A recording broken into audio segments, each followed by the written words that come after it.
Assalamualaikum warahmatullahi wabarakatuh. Perkenalkan nama saya Adam dengan NIM L0112251076, pengantar oceanografi kelas D.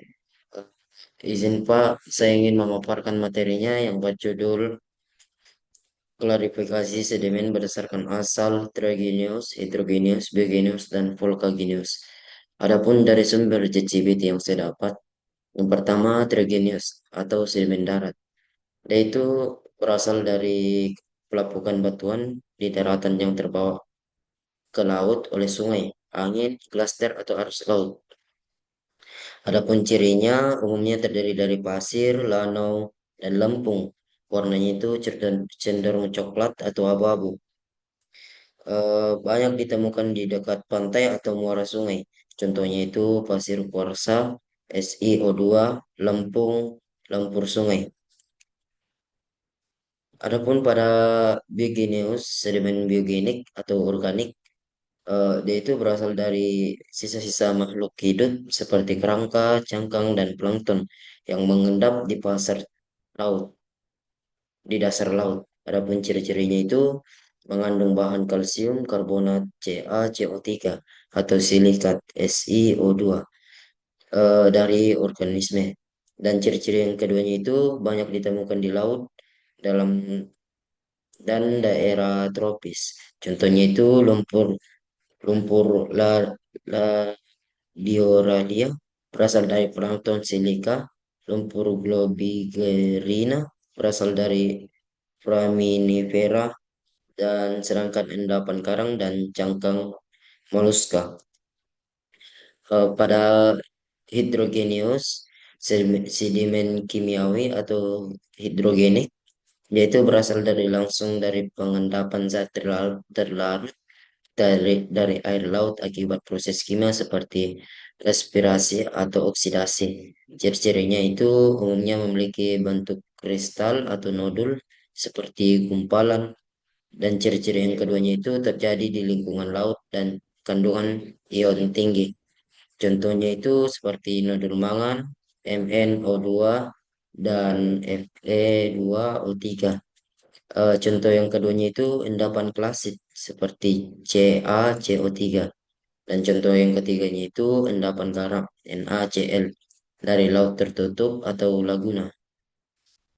Adapun pada vulcagenus sedimen vulkanik, itu berasal dari material letusan gunung api, baik yang meletus dari daratan maupun dari dasar laut.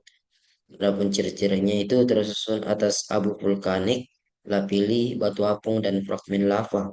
Itu banyak ditemukan di sekitar daerah vulkanik aktif atau busur kepulauan. Adapun contohnya itu abu vulkanik di dasar laut sekitar Indonesia Timur. Contoh yang keduanya itu tufa dan pasir vulkanik, hasil letusan gunung api bawah laut. Adapun sumber pada buku Turman 2016, eh, pada Litigenius atau Trigenus sedimen, yaitu berasal dari pelapukan batuan daratan.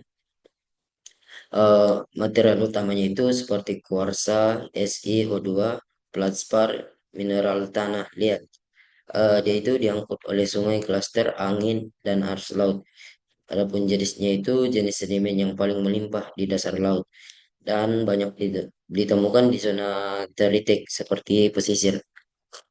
Adapun pada biogenesis sedimen, dia itu berasal dari sisa organisme laut seperti plankton, koral, dan moluska, dan terdiri atas CaCO3, kalkit, dan SiO2 seperti silika. Dia itu disebut OZ jika kandungannya itu lebih 30% biogenik. Eh, Dia itu dibagi menjadi dua, calcareous OZ dari foraminifera dan Coccolithophores.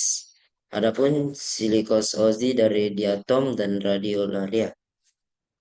Pada distribusinya itu dipengaruhi kedalaman dan tingkat kelarutan mineral.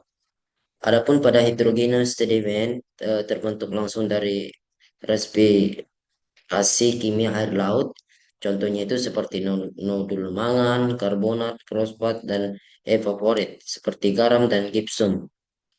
Jumlahnya itu sedikit, tapi bernilai ekonomi tinggi seperti Ni, Cu, dan Co. Dan banyak di laut dalam dan perairan dengan sedikit suplai sedimen. Adapun pada vulcanic sedimen termasuk dalam litogenous menurut Turman, dia itu berasal dari abu vulkanik dan material letusan gunung api dapat tersebar luas melalui angin dan arus laut.